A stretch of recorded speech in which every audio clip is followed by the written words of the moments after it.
Okay, welcome to another filmmaking tutorial. My name's Tomantas, and today I'm going to show you guys how to set up a blue screen shoot or a green screen shoot, depending on what you're using.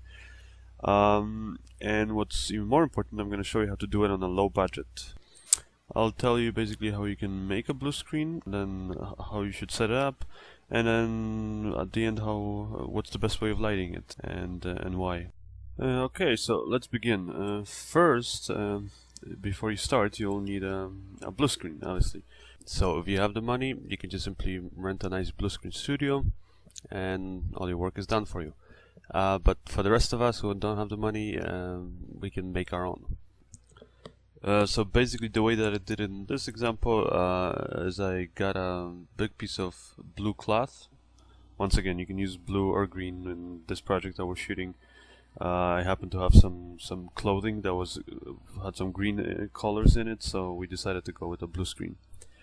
But yeah, basically you can buy a piece of material, either blue or green color, and also you should make sure that the material is not it's not shiny, basically. So that if you put lights, you know, and at an angle and stuff like that, and while lighting the blue screen, that you won't get these kind of hot spots in it.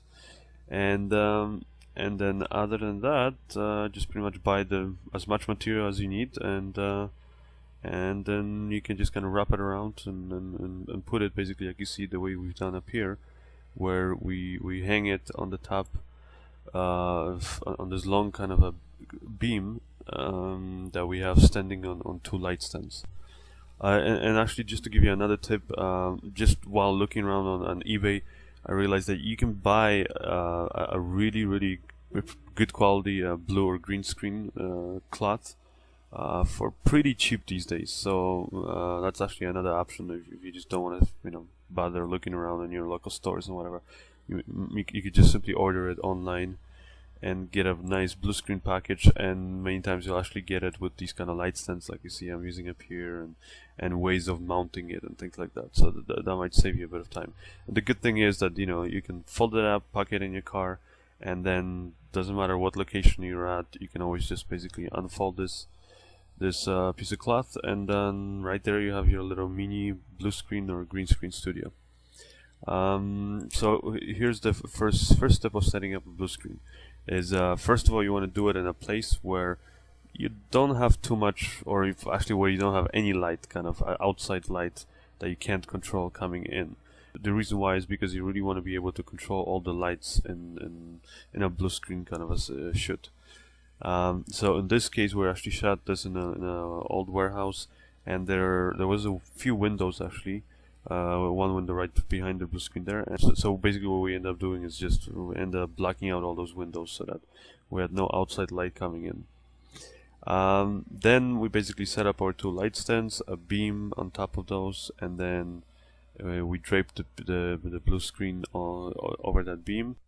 Now, as you can see, this blue screen that we're using up here is pretty wrinkled up, and the reason is because we used it on different shoots, and we just kind of fold it up, quickly and throw it in the back of the car, and it just, over time, it just got really wrinkled up. It's not really a problem though, like as you'll see in this setup, because the first thing you will want to do anyways is you'll kind of want to just stretch the cloth as well as you can, basically, to eliminate most of the wrinkles. And also so that, later on, if you're using wind, like we actually did in this shoot, we used a little wind machine and stuff like that you just want to make sure that it doesn't kind of move around on you.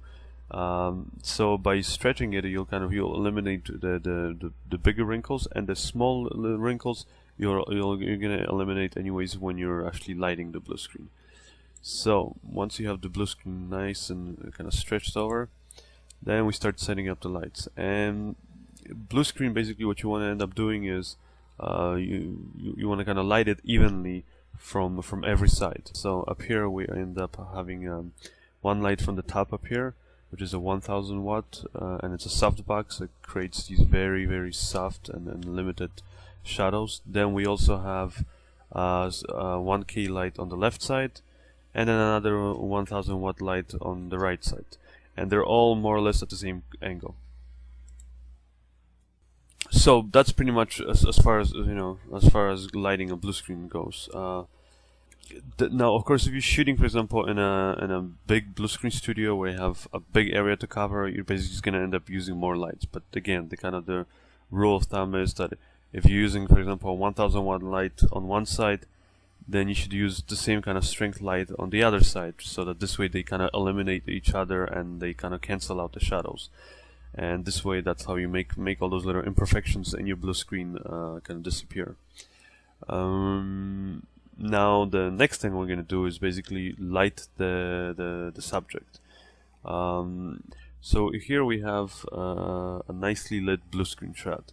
What I mean by that is that the actress is actually lit separately from the blue screen. It might not be obvious in this just by looking at this right now, and that's because it's until you actually remove the blue screen and you put her against some kind of a background, it might actually just look kind of like the lighting is flat. But in reality, what I actually have is I have this kind of a nice soft light from the top on the actress. I have a kind of a backlight kind of lighting her a little bit there from the right side on her hair and her shoulder, and then I also have just two nice soft lights from the front kind of filling in her face. And if you notice, if I actually turn off all the lights up here, none of those lights really affect the blue screen. I mean, they might affect it a little bit, but the key thing is that you want to make sure that first your blue screen is properly lit and is more or less even, while at the same time you also want to make sure that the lights that light the blue screen don't light your actors, because if they light your actors, then that means as your actor moves around, he's going to cast shadows on the blue screen, and also he's going to get a lot of blue spill on his face and clothing and stuff like that. So if you see up here, this is basically with all the lights off, and we're still getting a nice evenly lit blue screen.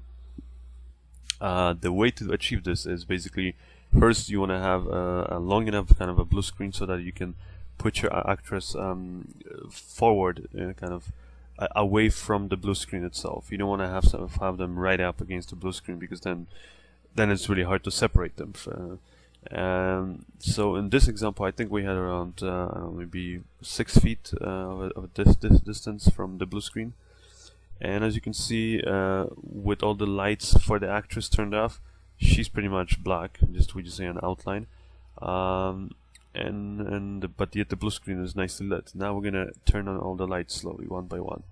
So first we have the top light, which is actually a 1000 watt softbox, and that top light actually I put a big kind of a diffuser on it, and I wanted to kind of soften the light because I wanted it to serve a double purpose.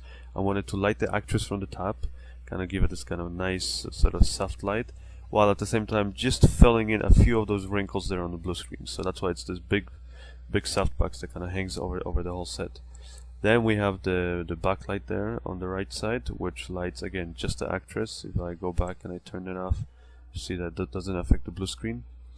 And that's actually a 300 watt ARRI Fresnel light. No barn doors or anything on it, just kind of straightforward. So you could pretty much use any kind of a work light even that you can get at at your hardware store.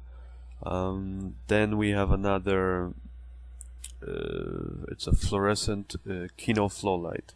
Again, you can use a fluorescent light. You could use a hardware light and maybe kind of shoot it through a nice diffuser or something, diffusion paper, just to kind of give it a softer feeling like the one that I have up here.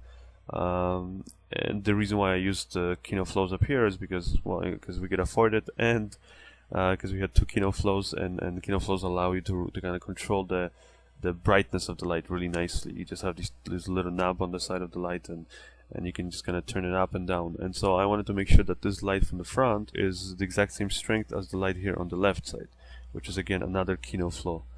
And these kind of just nicely fill in the front face of the actress. And now if I go back to basically with all the lights off, you'll notice that the blue screen doesn't really change that much. It's still the same exposure, and it's pretty evenly lit. And now with all the lights on, you see that the actress is now finely lit, but also she's now really affected by the lights from the blue screen. And that's pretty much it when it comes to lighting a blue screen. Then after you're done, you can take your footage, key out the blue without a problem, and you can put your actor in against any kind of a background that you want. Next tutorial I'm gonna kind of talk about actually some kind of neat compositing tricks with this blue screen footage that we shot up here. So stay tuned and see you next time.